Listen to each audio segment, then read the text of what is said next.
Hey, Matt. So the third season, the long-awaited third season of I Think You Should Leave, is about to drop tomorrow on Okay. Netflix. All right. So I thought, as this show continues to build its weird, fucked up fan base, myself included in that group, I thought let's do the closest thing they have to a Christmas episode, which is season 2, episode 3. You sure about that? You sure about that? That's why. Um, so So hold on. Before I had seen literally anything of this show, I had friends send me clips before, but other than that, I had never sat down and watched it. However, this particular clip has dominated my TikTok feed. yeah, you sure about that? Yeah. You sure about that? So as soon as I saw the title of the episode when you sent it, I was like, all right, I guess I'm finally going to see the origins of this. And boy, was I disappointed. Not in the whole episode, but in like that portion, I'm like, oh, I really like that clip. Well, here's the problem. This episode and the You Sure About That does something that's very rare, which is that it references a previous episode of the show, which this like that never happens. So when I was Okay. watching this and I saw that segment, I'm like, oh, this is not going to hit for Dylan whatsoever because Yeah. it's the episode before that. He's forced to go to lunch. He's forced to go to a meeting on his lunch break, and he slips a hot dog in his sleeve and is trying to like slyly eat the hot dog, and then gets the hot dog lodged in his throat. Yeah. And they literally show a still from the sketch where it's like Yeah. real photo with him and the hot dog in his mouth. You are correct. That was the main bit in this episode that I was like, all right, like, Yeah, the other stuff, the main event, why Yeah. we're talking about this episode, and the fucking court case had me cackling. dude. So here's the thing with I Think You Should Leave. My brother showed this show to me when it first came out. I don't know how he found out about it as quickly as it did. It was like it came out day 1 and day 2. He was like, sit down, we're watching this, you're gonna love it. Yeah. And I hated it. He showed me like the first 3 episodes. I'm like, this is so fucking stupid. But then he was like, you're gonna think it's stupid, and then you're gonna keep quoting it, and you won't be able to stop quoting it. Yeah. And then that was like, I sat down and watched the whole 6-episode first season. And then, yeah, I was like texting him constantly about it. And then the second season came out, and that gave us what was probably the most memed thing for a month and a half, which was the Johnny Havoc, like, I just don't want to live here anymore. Yeah. like that Yep. was like everywhere. I remember. So I remembered that. I remember. So, like, it shouldn't shock you that Tim Robinson at one point was a writer on SNL. He was very tight with the Lonely Island guys. Lonely Island directs and executive produced this show, and it is like their humor cranked up to like 1,000, where it's just so abstract and bizarre, and like it's almost it almost has an element of like the exact same thing that I complain about Family Guy, where it's like they just repeat the joke over and over again. Yep. But somehow it fucking works on this show, where like it doesn't for me on Family Guy, where it's constant escalation. What this reminded me of, and again, I have only seen this episode, so I don't want like staunch defenders to be like, that's not what this show's like at all. Yeah. This show reminded me of the live action stuff when Adult Swim tried to do live action stuff that just didn't work for me. Yeah. Like the Tim and Eric stuff. Like, I was going to say that when we were watching, I watched some of this at my friend's house, and someone was like, this feels like Tim and Eric stuff. Yep, And I'm like, yeah, 100%. Actually. which is nothing against them, because I like them. They did, God, I can't remember what it was, but they came back and basically did Tim and Eric, but it was all based around horror. It was like short stories, and that was really fun.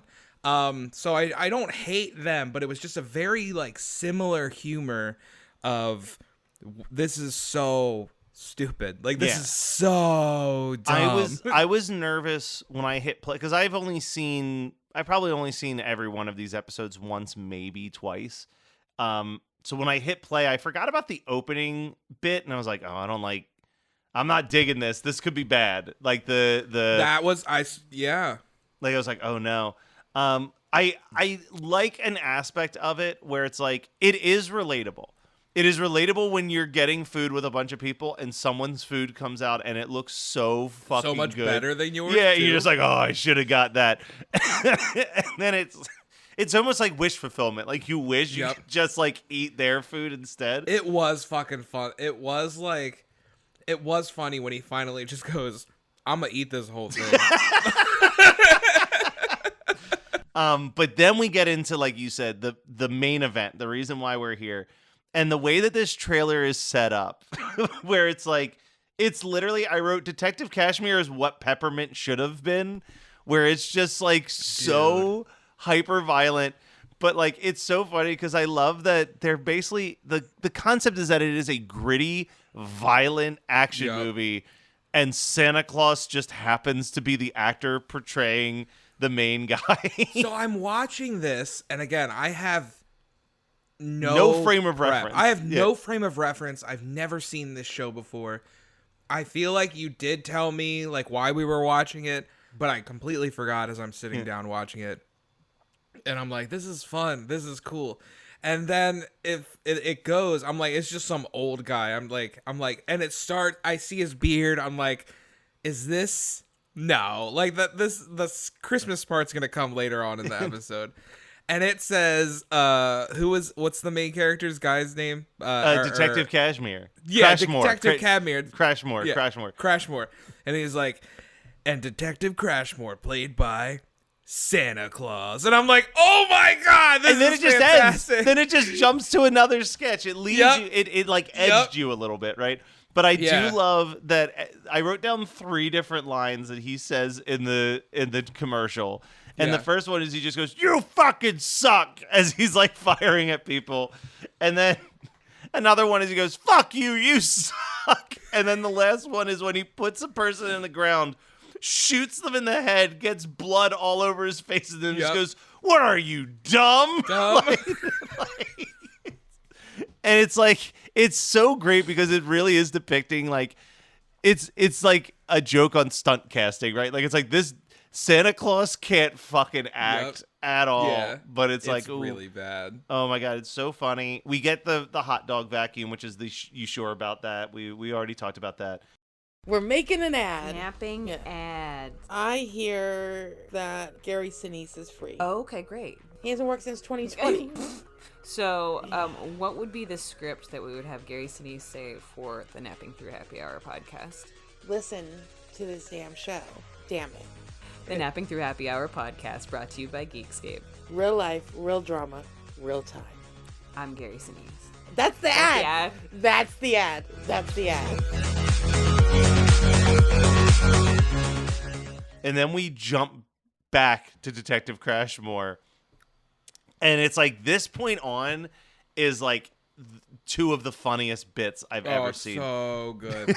So good. So they set it up as like those like interview segments when movies are doing press and they send in a bunch of people and they have the 2 co-stars of the movie who are, I'm assuming, are pretending to be like trained actors and stuff like that, and they're sitting there, and then they have Santa Claus, and of course the interviewer is just like you and I. We don't give a shit about that movie. We want to talk about Christmas. He goes, so what's the question he asked him? He doesn't even ask him anything yet. He's introducing everybody, and he goes, and our last guest, that's right. Our last guest needs no introduction because you know him for delivering gifts around the world every Christmas. And as soon as he says it, he fucking stands up and takes the damn mic off his chest. And he goes, "I told your producer not to mention Christmas or that I do it at all." Like, well, he said not to focus on it. I said don't fucking talk about it. Yeah, and then he puts the mic back on and goes, "Absolute fucking bullshit." Like, it's so funny. And then he's trying to talk about the movie, and it's like, he keeps saying cosmic gumbo. He's like, we took some of the exploitation of the 70s with the gritty realism of a 90s action. Like he's like so into it. But while then they're playing really bad clips from the movie. Yeah, horrendous clips. But then the other line that this whole bit kills me. He goes, I've seen every cock on the planet. He goes, you've seen everybody naked? He goes, well, I've got to see if they've got tattoos. If they do, they get no gifts. Yeah. And then the interviewer goes, he never gets a gift. He's like, well, not that year. Yeah, he goes, if they have a tattoo, they don't get a present. He goes, not that year, they don't. Like, hey, man, that's how I like my Santa. True to form. dude, it is so fucking funny to me. He's like, and then what does he say? He's like, I mean, it's just not nice behavior. Like, it's like, hey, man, we all need our Santas to have standards, and this one has standards, man. and then he's trying to explain what a quote is. He's like, my quote is $2 million, which means that even if I do a bad job, they still got to pay me that. They gotta pay me the same amount or double next time. Even if I do a bad job. He keeps saying that. So even if it's not good, they still gotta pay me. That's a quote. Oh the my two God. other actors who are like young as shit, like they're They just definitely look in like their so early annoyed. 20s. They're just so pissed off. And he keeps going like, yeah, we used to joke on set. This guy's like, It's so, they do such a good job of literally capturing the like, it looks exactly like any of those like Entertainment Tonight interview spots. Like the framing and everything is perfect. yep. And we've all seen those where like you can tell that it's three actors that don't necessarily get along. Yeah, they're not friendly with each other at all. It looks like a Marvel movie interview because Yes. those actors are barely in the same room with one another. Yeah. when they're creating the movies. 1,000%. And then, I mean, this has nothing to do with Christmas, but boy, do they end on such a top of the notch sketch. The court case one is so damn good. Dude, Tim Robinson's first line delivery when she's reading. So basically, it's that there's an insider trading court case, and they're reading the text messages. Yeah. And at a certain point, the text messages stop being about the court case and all about their coworker Brian's stupid hat. But when the first one is, did you see Brian's hat? It cuts to Tim Robinson wearing this hideous hat, and he just goes, what the hell? And then it's just like, then later on, it's like, I think he has dice in his pockets, but he's too afraid to take them out and show people. So he like slowly takes them out and puts them on the ground. And the guy keeps looking at him and goes, just fucking leave him alone, okay? Stop fucking messing with them. And then the part that killed me the most is they're in a meeting and it's like, and then he tried to do some Fred Astaire move where he rolls the hat down his arm and like the shot of him like trying to do it. It's so it is like fucking there good. is like a 5-minute bit within a bit where his boss is trying to tell him to just take the hat off. He's like, just take the hat off. He's like, it's not a big deal. We all think you should take the hat off. Yeah. He goes, what happened? He took the hat off and then he put his face in his hands. You could tell he was crying and he said, you can't fucking do that. He's like, he asked how much the hat cost and he yelled, it's illegal to ask that. It's an awful hat too. Like it's like a fisherman's hat with a do-rag. Like They said it was a fedora with a safari flap That's attached to it. a safari flap. The guy at the store said I'm the only person he's ever seen pull it off. Like, Holy shit. but yeah, it's so good. those two sketches I feel like capture in its essence when I Think You Should Leave like hits a home run. Yeah. You're like, I showed it to a couple friends last night. I watched it twice yesterday because I watched it, wrote my notes, and then I was at like a game night and like we had a lull in the game night where like some people went outside for a little bit and the rest of us were inside. And I was talking about it and I realized that the two people I was talking to had never seen it. I'm like, let me show you this fucking court case sketch. And like my one friend, Steph, was laughing so hard that it was like, she had like a wheeze. Like she was fucking dying. And like, it's like when it hits, it's like that level of laughter for you where you're just like dying. It's the cutbacks. It kind of takes me back to that like Smiling Friends thing. Yeah. Of my favorite character is that like dry response to the shit that's happening. which even though Tim Robinson's character is the one who is wearing the stupid fucking hat, the parts that get me the most are when they cut back to him and he's like, what the fuck? Like, like, why is this happening? Yeah. This is bullshit. Like, why are they talking about me?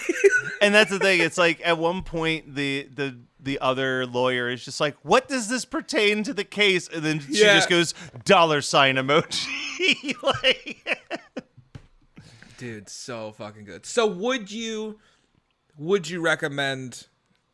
It's only 15 minutes. Each episode's only about 15 I was going to say, minutes. there's 12 15-minute long episodes. Yeah. If you're, to use a quote from How We Talk on Horror Movie Night, if you were ingesting a bag of Doritos, I think that you would have a good time watching I Think You Should Leave while eating Doritos.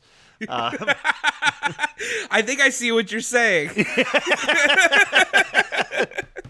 I think I'm picking up what you're putting down, man. But Dylan, I don't think you should leave. I want you to stay forever. Oh, I want you to stay forever too, Matt. Oh, whoa, now we won't stop till the big ball drops on New Year's. Have a happy holly, have a great holly, have a merry happy holiday.